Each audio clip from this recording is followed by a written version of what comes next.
This is casually hardcore. Taste the game clone. Game of Life, game features, Game news. and more. Casually hardcore. Press start. Hi guys, this is a casually hardcore unboxing video for the Elite Series 2 pad from Xbox. As you can see, nice big chunky shiny box. We're going to rip it open now. So a lot of people thought the Elite controller, in regard to the first one, was a bit of a gimmick. It was quite pricey, but I will say that I personally got a lot out of it. I played a much better game of Halo, I played a much better game of Overwatch, I played a much better game of Gears because of the Elite controller's paddles on the bottom. I was able to melee, jump, and do many abilities much faster than I ever did with the normal pad. So far so good. Very similar to the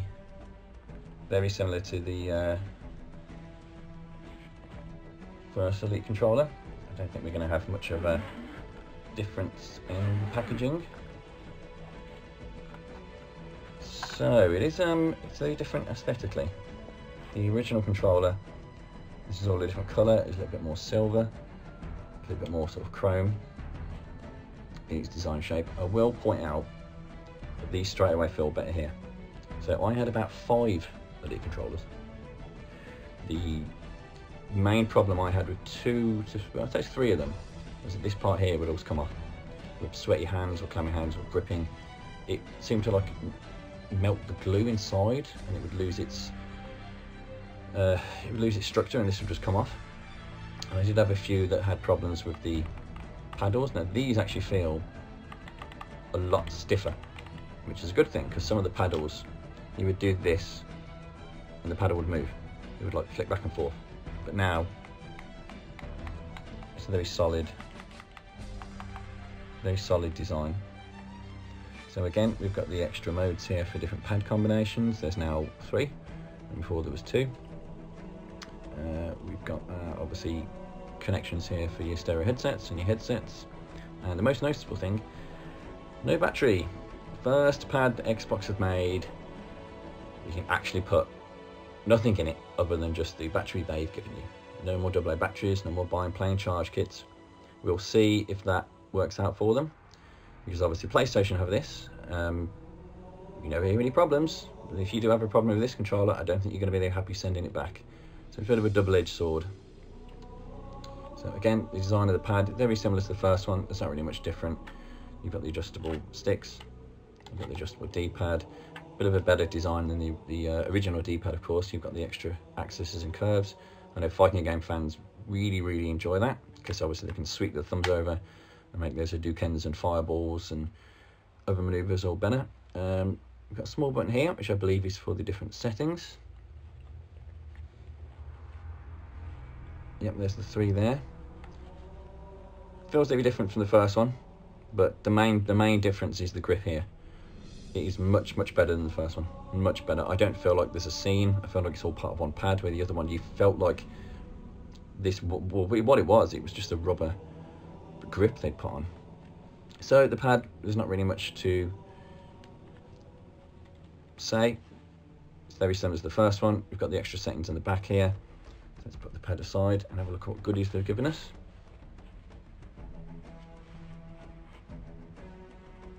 See, that is part of the docking station. I don't want to pull this too hard, it just peels off. So I believe this is a little station where you can dock the pad into. So you've got the 3 pins here, and they obviously link up to the 3 pins at the back here. That is a new interesting design. And of course we've got some extra goodies here. Extra thumbsticks. Thumbsticks are very different than the original one. So they've got now curved ones, but there's no ridge, because sometimes you get gunk appear in the little ridges coming off people's fingers. So that's good. I think I'll be using those ones other than the other ones. And we've also got here extra long thumbstick. Some people are happy with that. Some gamers that I know use the extra long ones, and this one's got a very different design, and it's sort of a more classic mushroom head type of thumbstick. And of course we've got right here the classic D-pad. Only one little paddle, however. which is a brand new larger paddle. Now, while it's not something that will particularly get much use out of me, we thought we'd show you exactly how this works. So this is the thumbstick adjustment tool, and if you can see very carefully, there's a tiny little X or cross in the thumbstick. So you put the little tool in, and you twist it. It's very, I wouldn't say difficult to do, but it doesn't feel like you're twisting it at first. You have to look very carefully to actually see it twisting, but it is moving. So that is now on the highest level of tension. So if I do this, and compare it with this one,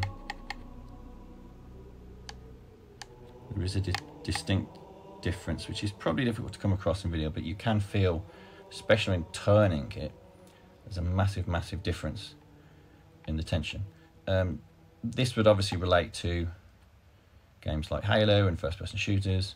If you want to have a more or less sensitivity, which coupling with game sensitivity and of course the normal elite settings sensitivity in the Xbox accessories, I think you can get a lot of customization into getting very pinpoint accurate movement and shooting in this. And of course, with Xbox saying they are bringing keyboard and mouse support to Xbox, I think a lot of people these pads are going to need and want this. If there is any possibility, depending on the games and servers, that you may be competing or going against people with mouse and keyboard support. It could be a big difference.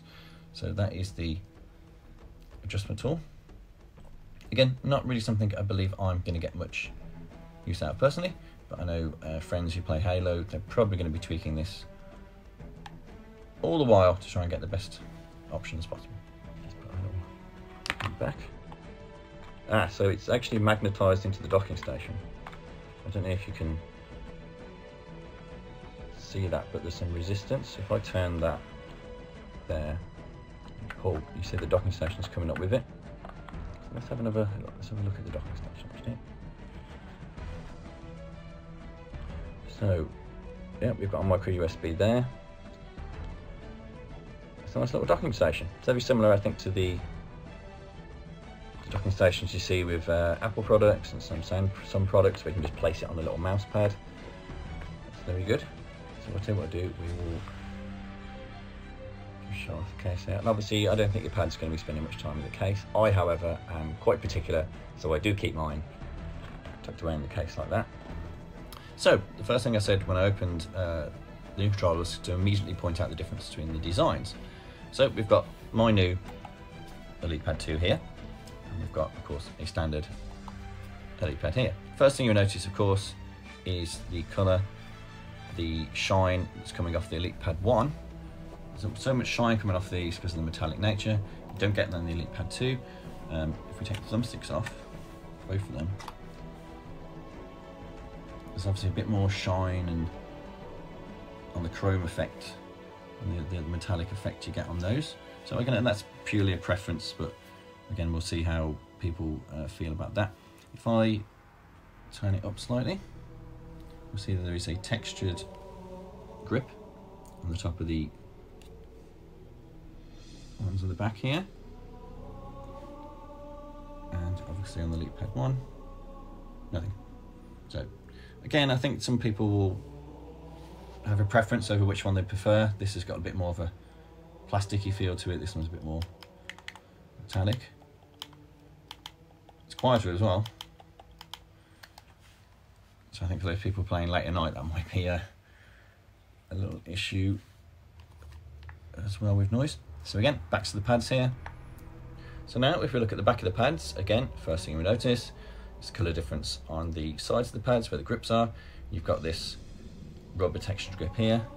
They're both very similar feeling, but the problem, and this is a widespread problem, you could look on forums and Google searches, these came off. These would come off. The glue inside them would come off, they would get loose, dry up, it would get hot. I don't know what the exact reason was, but these would come off. So it wasn't very good for actually sending them back. I'm sure Microsoft cost themselves a lot of money with that design. You've got the battery pack in the back there from the Series 1. No battery pack in the back of the Series 2. Don't need it. I've said for many years actually I would like my Xbox pads to have internal batteries. We'll see if that's a good idea or a bad idea. I don't know if you can see very well on the back here, but it says, "Hello from Seattle," which of course is the major headquarters of Xbox and all things Microsoft. Paddles on the back, they're really similar to obviously the first one. Very similar paddles. I don't think there's much difference there. I don't think we're going to see much difference other than how they actually press in. It's nice and useful there.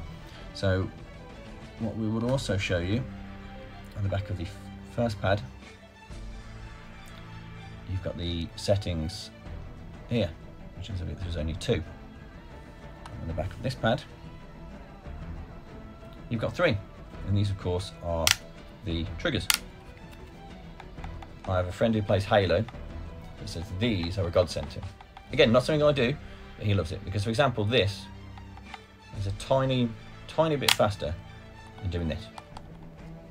I imagine you could literally count the milliseconds in the difference between pulling the gun. So if we show you on here as well, there's a tiny little button here. Tiny little button here. Pressing that will go through the 3 lights down here, which of course are going to be your different controllers type settings. If you want one for Halo, you want one for Gears, you want one for Witcher 3. You've got them all there. We're on the first pad. Here's of course only this little clunky flick switch. And on the second pad, you've got some little lights, which are much nicer, much nicer. Again, I think design-wise, it's actually probably a little uglier because of the lack of the more black and less silver. But if it makes the controller more durable, I'd probably say that's a better option. So again, going from the back of the pad, as I said before, with those grips at the back, which did come off. On the front, you've got the classic, just plastic on the first one, like normal pads. On this one, they've added that to the front, which is one of those design decisions where you kind of think, well, they always had it on the back of the first one, why not put it on the front too? Because it takes up just as much room on the hands. So probably a bizarre design choice that they kind of thought, oh well, that's obvious really, we'll have it on the front as well. And again on the back. Let's just see now if there's anything in here.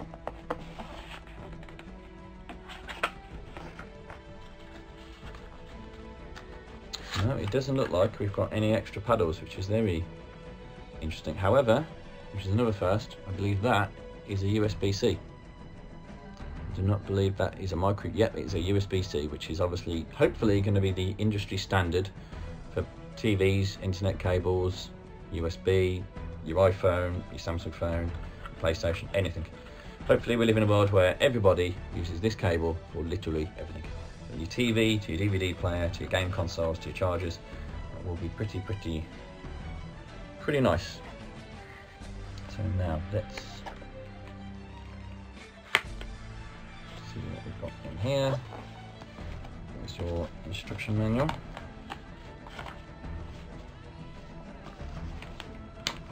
And I've got lots of free instruction manuals, fantastic, presumably for the different languages.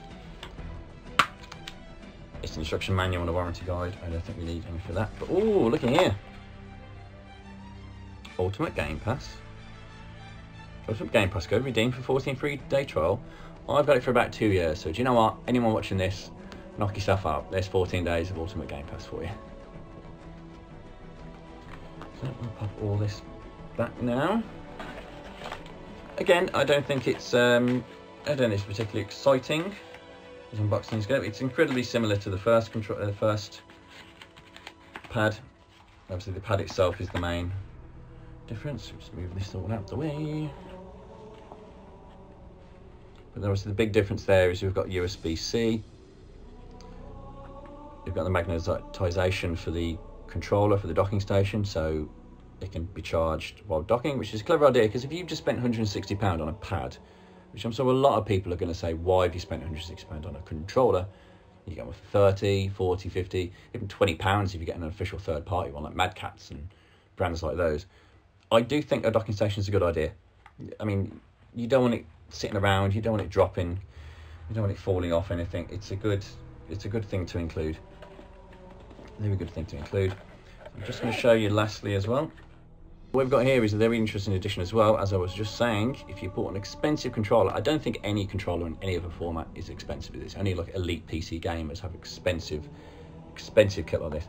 That is for the USB, so that you can keep the controller in the case, in the docking station, nicely protected when you're not gaming. And you can charge it, plug it out after a little while, and carry on your gaming. I mean, I, for example, use my Elite Pad particularly for certain games. If I'm playing a more slow-paced single-player game, something like, say, After Party, you know, something where you don't need to, or Witcher, something where you might not need those reactions, I won't use the Elite Pad. I might just use it for the online gaming. So that's the unboxing video for the Elite Series 2. We'll give it a go. We'll see if I'll get better or worse on Overwatch, and we'll see if it was worth the price.